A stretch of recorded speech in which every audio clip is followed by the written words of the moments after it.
Hi, I'll make a comment on the question, briefly. I'm Hassan, I live in Slough, and I did stand for Parliament in 2005 for the Conservatives.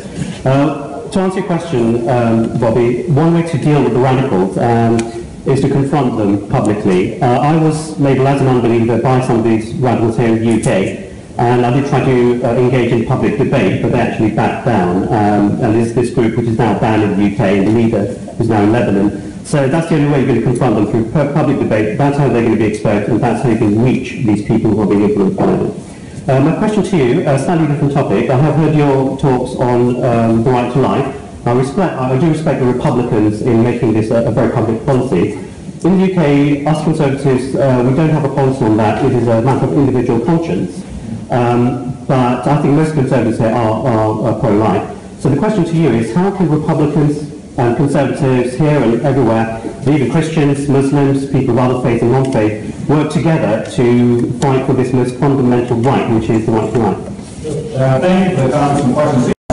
Whether successful or not, I lost my first election, so I encourage people that can try to people have asked me the difference between losing and winning. I will tell you, I'm sure it is the same here. You have a lot more friends when you win than you lose.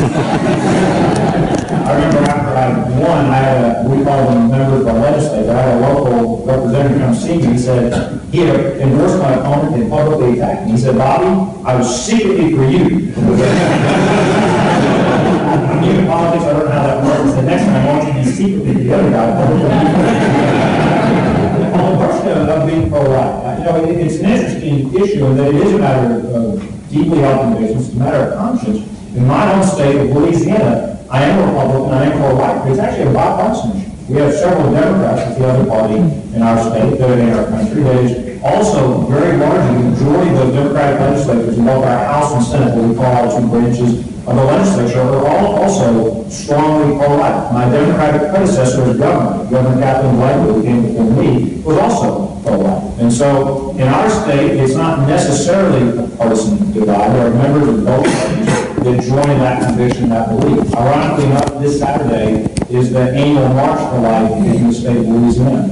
And I think this is an issue where we need to continue. I believe that society is ultimately going to be judged, we will all be judged by how we treat the least among us.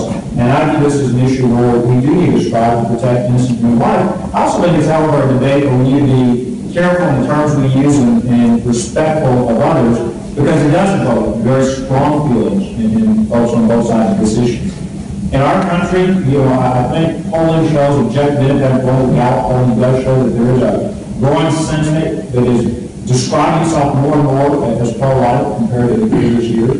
I think it's something that we need to continue to work on. In my state, we've been ranked consistently the most pro-life state in the country year after year for the last several years, and I think we continue to make incremental gains. It's clear in my country, at least, that this will be an issue that will likely be decided by the courts, ultimately by the federal and Supreme Court.